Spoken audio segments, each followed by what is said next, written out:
One of our subscribers sent us a story. So let's get started in his own words. My name is Alex and I've been following your videos and I believe my real horror scene could add an extra layer of fright to your collection. It was a chilly autumn evening when this unsettling incident occurred. I had been working late at the office, a small, nondescript building in the heart of the city. The glow of my computer screen was the only source of light in the dimly lit room. I had always been the type to stay late, a habit I developed to avoid the rush hour traffic and find some much-needed peace and quiet to concentrate on my work. The office was old, a relic from a time long past, with creaky wooden floors and high ceilings that seemed to trap echoes. It was the kind of place that could feel eerie even in broad daylight, but on this particular evening, as darkness fell outside, it took on an entirely different atmosphere. As I was engrossed in my work, I began to hear something that sent shivers down my spine. At first, it was subtle, a faint, almost imperceptible noise coming from below me, from the basement. I paused, straining my ears to listen. It was a strange, otherworldly sound, like a low, mournful whisper that seemed to vibrate through the very foundation of the building. It was a sound I couldn't place, and it was unlike anything I had ever heard before. My heart began to race, and I could feel a cold sweat forming on my brow. I told myself it must be a faulty air conditioning unit or some sort of machinery left running. But as I listened more closely, I realized that it wasn't just a random noise, it had a rhythm, a pattern. It was as if someone or something was trying to communicate, to convey a message in a language I couldn't understand. The whisper grew louder, more insistent, and it seemed to be coming closer, as if it were moving up from the depths of the basement toward me. My curiosity battled with my fear, and I hesitated for a moment before deciding to investigate. I knew it was probably a terrible idea, but I couldn't resist the urge to find out what was causing that eerie sound.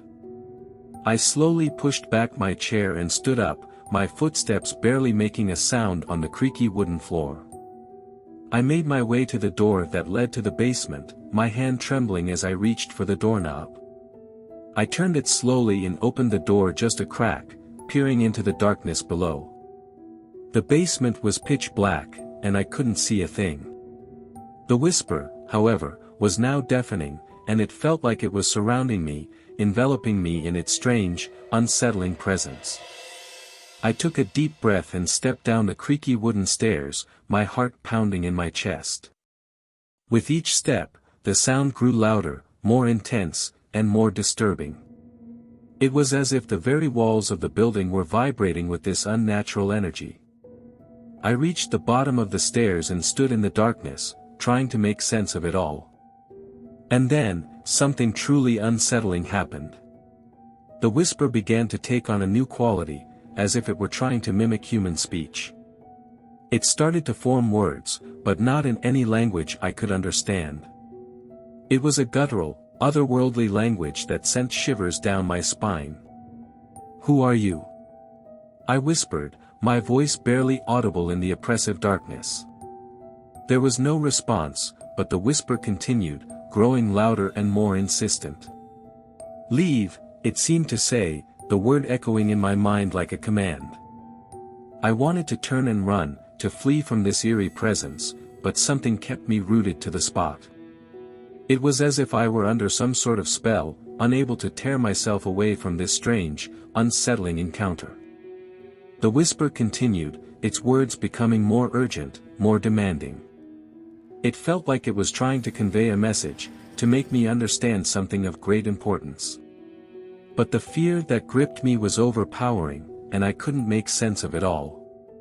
And then, just as suddenly as it had begun, the whisper stopped. The darkness in the basement seemed to lift, and I was left standing there, alone and bewildered. I stumbled back up the stairs and slammed the door shut, my heart racing, my mind reeling. I didn't stay a moment longer in that office. I gathered my things in a frenzy, my hands trembling as I fumbled with my belongings. I rushed out into the night, the cold air hitting me like a shock, and I didn't look back. To this day, I can't explain what happened in that office that night. I've tried to rationalize it, to convince myself that it was a trick of my imagination or a malfunctioning piece of machinery. But deep down, I know it was something else, something beyond my comprehension. I've never been back to that office, and I've never spoken of that night to anyone. It remains a haunting, unsettling memory, a reminder that there are forces in this world that we can't explain or understand. And sometimes, it's better not to try.